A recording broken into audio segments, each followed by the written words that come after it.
Bonjour Hugues. Bonjour Thomas. Vous allez nous rassurer aujourd'hui sur les contrats collectifs. Alors déjà, c'est quoi les contrats collectifs? Les contrats collectifs, c'est tout ce qui est prévoyance, complémentaire santé et retraite en entreprise. Et alors justement, qu'est-ce qui change parce que la loi, comme souvent, évolue dans ce domaine. Alors la loi n'arrête pas de changer, l'URSSAF se contredit par moment et en fait il y a beaucoup de textes, de décrets qui arrivent. Ce qu'il faut comprendre, c'est que pour que le contrat soit déductible, un contrat collectif obligatoire devienne déductible, il faut avoir fait un certain formalisme. Il faut avoir mis en place un dispositif juridique.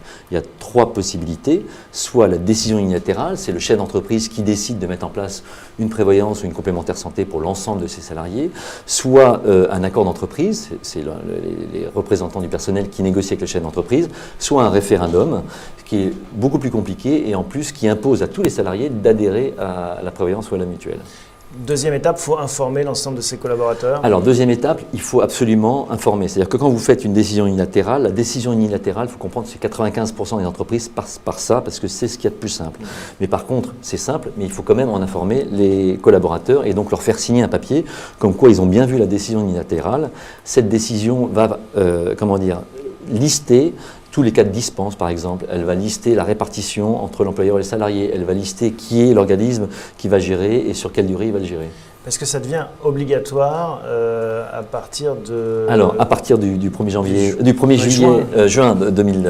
fin juin, 1er juillet. 1er juillet 2014, nous sommes en 2014, ça devient obligatoire pour toutes les personnes qui avaient déjà, par exemple, il y avait dans une entreprise une complémentaire santé pour les cadres, et bien il faudra absolument soit l'étendre aux employés, sans mettre une autre pour les employés. Et puis après, surtout, ce qu'il faut regarder, c'est que les collèges soient bien en rapport avec ce que préconise l'URSSAF, c'est-à-dire qu'on ne peut pas mettre un collège de cadre dirigeant, ça n'existe plus. Il faudra le collège des 4 et 4 bis, article 36, enfin c'est des choses un peu barbares. Le collège des cadres cotisant à l'AGIRC, enfin il y a pas mal de critères qu'il faudra mettre en place et pour bien définir les collèges. Et surtout, ce qu'il faut comprendre, c'est que, in fine, le gouvernement, enfin l'État veut que tous les salariés, d'ici 2016, aient une complémentaire santé. Donc ils vont l'imposer petit à petit.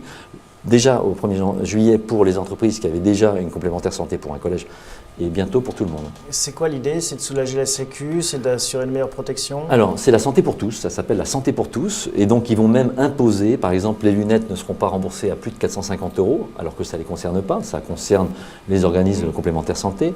Un généraliste, par exemple, ne pourra pas être remboursé plus de 50 €, 150% du tarif de convention. Enfin, il y a pas mal de choses comme ça qui vont être imposées et si jamais vous ne répondez pas aux critères...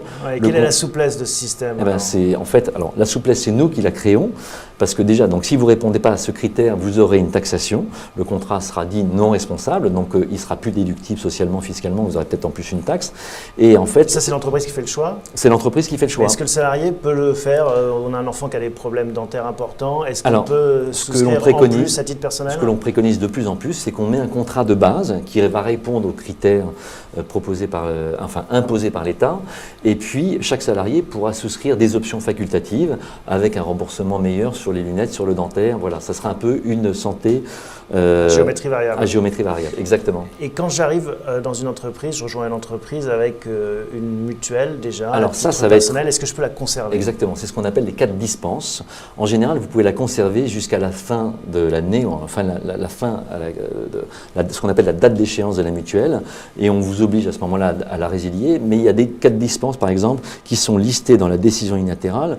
Par exemple, si votre conjoint a déjà une complémentaire santé, vous pouvez vous en exonérer, vous, dans votre propre entreprise, mais pour cela, il faut produire tous les ans un justificatif. Donc ça devient très compliqué à gérer, et donc on ne préconise pas forcément de mettre en place beaucoup de cas de dispense. Voilà. Merci Hugues. Merci Thomas.